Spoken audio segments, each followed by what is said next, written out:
All right.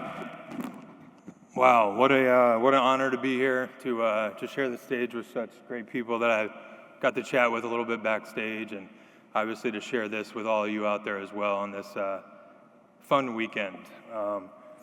Thank you, President Ryan, for giving me this opportunity, for all the great work that you do here at the university and in the community. Thank you, Danielle, for the kind introduction. Always like coming up to the stage when someone does that. It's nice. Thank you to the Board of Visitor members, and thank you to the UVA faculty and staff. You all are truly the great backbone of this institution. I would also like to thank my parents, Keith and Cheryl. They couldn't make it today, but they were such great role models for me and my brother growing up. They worked so hard and sacrificed so much to make it possible for me to even be in a position to attend this great university. I know that I would definitely not be up on this stage or have had the baseball career that I had without the relationships I garnered while on grounds and here in Charlottesville. Simply put, my parents made so many things in my life possible, and I try every day to be as good a parent to my kids as they were to me. Thank you, Mom and Dad. I know this is a weekend to celebrate the graduates, but I would also like to take a second to thank all of your friends and family that are here. So many of you played such a huge part in getting all these students here today. You should be just as proud as the graduates themselves. Take a second to give yourselves a round of applause.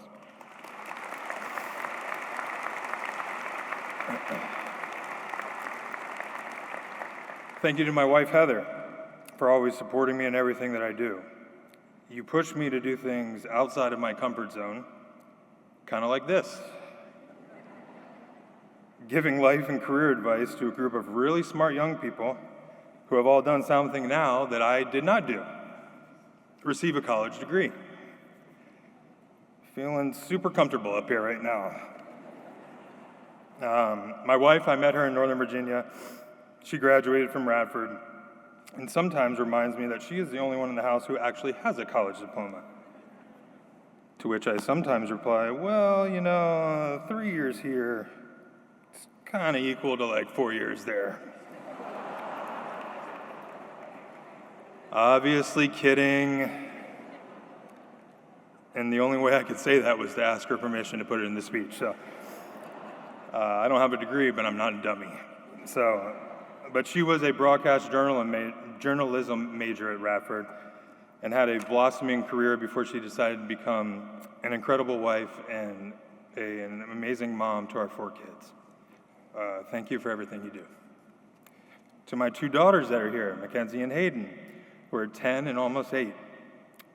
It has been so cool for them to experience this celebration. They both love school and love learning, and this experience shows them that hard work can lead to great accomplishments. I can't wait to attend their graduation ceremonies one day, and maybe one day they can attend mine as well. Or maybe we can graduate together. Mackenzie's 10, 8 years, 4 more, the 19 that I've been gone. So like a quick 41 years for me to get my degree, just modern day Tommy boy. And we also have 2 boys at home, Henry and Benjamin. They didn't quite make it out today. It's probably better for everyone that they're not here. These plants would be gone, that flag would definitely be down. They'd be sitting there whining, complaining, kind of like I was when they changed O'Neill's to Trinity. I was always kind of a Coops guy though, but that's right, yeah. But I'm sure they're at home listening, locked into my speech, or just watching Paw Patrol and hanging out. But if you're listening, boys, I love you, and we can play when we get home. Nonetheless, I'm extremely proud that I went to this great university. The notion kicks in when all my Virginia Tech buddies back home text me when their football team beats us again. But that's going to change soon. We're coming. Or when they mention the UMBC loss in the first round of the NCAA basketball tournament. To which I just text back, what happened the next year, and how many national championships does your school have?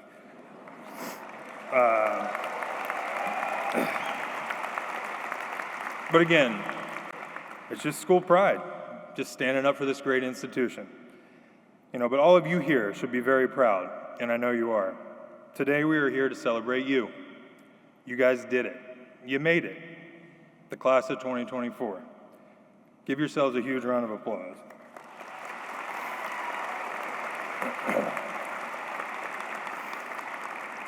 When I started to think about my speech and what message I wanted to convey today, the first thing I did was completely panic.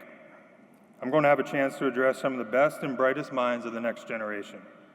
One of the greatest honors is to speak at university graduations. What am I going to do or say to inspire them? And then I did what all great thinkers do. I went down to my basement, poured a nice glass of bourbon, and started writing. After a couple glasses, or maybe a few more, it became apparent to me that we have more in common than I originally thought. Here are a few of the messages I came up with. To whom much is given, much is expected. This goes back to the pride element we just talked about. You're about to receive one of the most prestigious degrees in the state, country, and even the world. You earned it. It was not given to you. But now it is your job to validate it. Go out there with confidence and let your talents shine.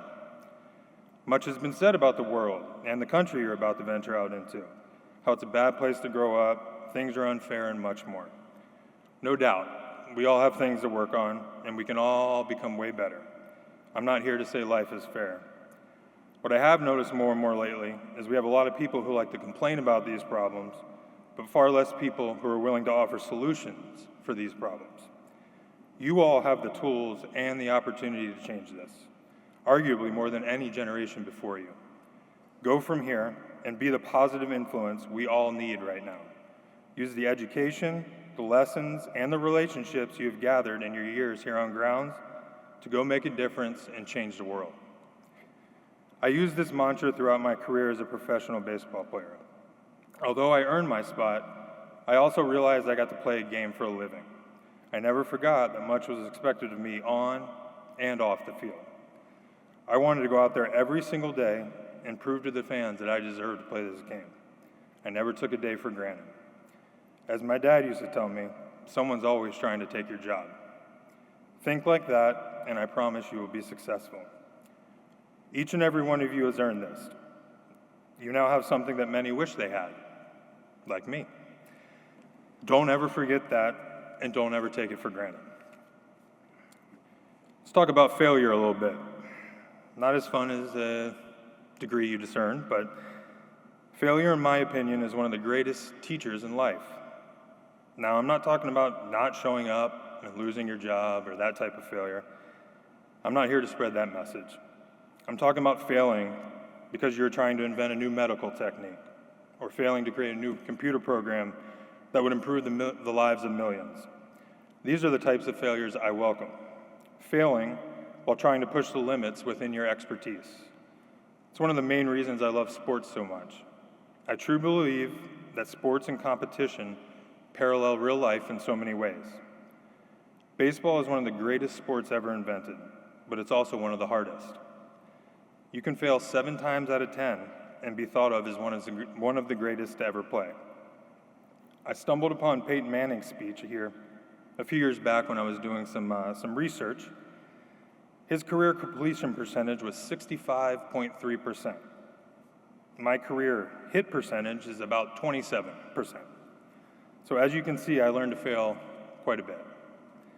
It's not unlike what you guys are about to encounter in the real world. Everyone fails. It's inevitable. What I want you all to think about is not the act of failing, but how you respond after you fail. You can whine and complain, wallow in self-pity, or you can learn from it and become better. More importantly, we cannot let the thought of failure lead to hesitancy. So many of society's greatest inventions or policies would have never come to fruition if the fear of failure stopped people from moving forward. This made me think of one of my favorite quotes. It's a quote from Teddy Roosevelt. Speaking of failures, not sure if we have any Nats fans here today? Yeah. But you know, we do this weird, crazy president's race at our game, and Teddy loses pretty much every time, but he still shows up to the race. So I guess if you take anything from this speech, it's that we can all be like a racing president mascot. So anyway, the quote goes like this: "It is not the critic who counts, not the man who points out how the strong man stumbles or where the doer of deeds could have done them better. The credit belongs to the man who is actually in the arena, whose face is marred by dust and sweat and blood, who strives valiantly, who errs, who comes short again and again, because there is no effort without error and shortcoming. But who does actually strive to do the deeds, who knows great enthusiasms, great devotions, who spends himself in a worthy cause, who at the best knows in the end the triumph of high achievement, and who at the worst, if he fails, at least fails while daring greatly, so that his place shall never be with those cold and timid souls who neither know victory nor defeat.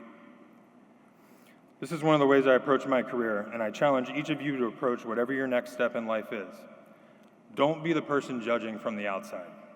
Be the person in the arena, striving to better yourself and everything and everyone around you. One of the things I became known for in my career was coming through in the clutch, earning the nickname Mr. Walk-Off. I had 11 walk-off home runs and some more walk-off hits. People often ask me, how were you so successful in those situations? The truth is I really don't know, but I always used to tell them, I put the pressure on the pitcher. By the end of the game, you're facing a guy that's one of the best pitchers on their team. Honestly, he's kind of supposed to get you out. But the truth is, I would have rather had the chance to be the guy to win the game and not come through, which I did many times. Instead of never having a chance at all, I wanted to be in the arena. I lived for those moments, even knowing there was a good chance of failure. Quick story about a Cubs. We were in Chicago, a Cubs series. Bryce Harper was on the team. I was hitting behind Bryce Harper that day. Joe Madden, the manager of the Cubs then, walked Bryce intentionally 4 times. I then left 13 people on base that day, and we lost the game basically because of me.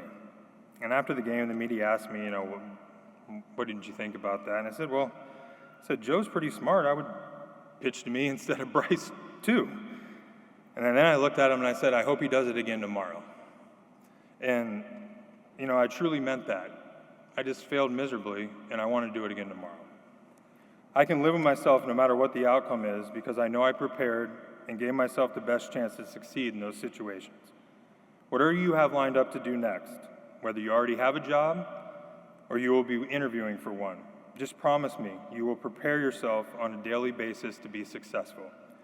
Put the work in, and I guarantee you will be happy with the outcome. If you diligently prepare, it's out of your hands, and no matter what happens, you will be able to sleep at night. When you get out there, be a good teammate. As you guys move on from grounds and navigate your next steps in life, I challenge you to be good teammates. Always choose to be optimistic instead of pessimistic. Be encouraging instead of discouraging. Be the person who makes everyone around them better. This type of attitude is contagious. The mindset is what the world needs more and more, and you will find more success with this mindset. One of my favorite teammates of all time was a guy named Ian Desmond. Really good shortstop, but an even better person. He would always say it's easy to be a good teammate when you're hitting 300. Let's see what happens when you're hitting 200. We are all great people when things are going our way. The true test of character comes when hard times show up. My goal every year was to be a great teammate and leader by being consistent each and every day. You guys can do this too. Whatever endeavor is on the horizon, show up every day and be ready to work. Or as Coach Mack, who is still here, was my hitting coach and the assistant hitting coach here, he said, keep pushing the rock. You can get away with some things, but there are no shortcuts in real life, no free lunch. Embrace the grind that is about to become your daily routine. No matter how successful you become, remember, this is the foundation that helps lay the heaviest of stones. Become successful by outworking everyone. Put the work in is a slogan I used to live by. And when you ultimately succeed because of this hard work, remember to stay humble. Be the same person throughout all of your achievements and your failures. If you practice this, not only will you have success, but you will earn the respect of your peers. Whether you're in an office or a lab, on a trading floor, or on a baseball field, the respect of your peers is the highest compliment anyone can achieve.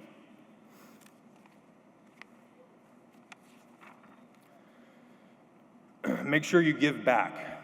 Wherever you go from here, or if you're back here, wherever you end up, just give back. Muhammad Ali once said, "Service to others is the rent you pay for your room here on earth." Find something that you are passionate about. For me, off the field, that was the Zims Foundation. As some of you might know, my mother was diagnosed with MS in 1995. This news at the time was pretty heavy. My brother Sean and I, as middle schoolers, had to help my dad adjust, and it put life and the meaning of life into an entirely new perspective. A decade later, after making my major league debut with the Nats in the fall of 2005, we started the Zims Foundation, literally from my parents' living room in Virginia Beach. Our goal was simple: do whatever we could to raise awareness and ultimately find a cure for MS. Being a big league ball player, I now had a platform to raise awareness and real donations that many did not have. We started off by doing a golf tournament in Virginia Beach, and it has blossomed into something none of us would have ever imagined. When I negotiated my first contract with the Nats, a few years later, I was the first MLB player to negotiate into their on-field contract the use of their home stadium, rent-free, for a philanthropic event. You should have heard some of the ideas my buddies had for that rent-free day. That was a philanthropic event, was not theirs.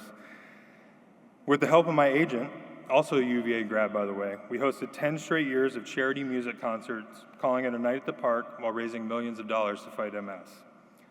Finding ways to give back is contagious. With these specific Zims Foundation events and others, we engage entire communities across the region. We've been able to partner with local schools to bring kids to Nats games to get their minds off the responsibilities that they had at home being a caregiver to a parent with MS, like I was many years before that. These relationships and connections allowed us to branch off and create additional programs, like Pros for Heroes, which helped give back to first responders and small businesses when COVID-19 hit. To this day, I'm proud to say that we have raised and given back more than $4.5 million to fight for these causes we care so much about.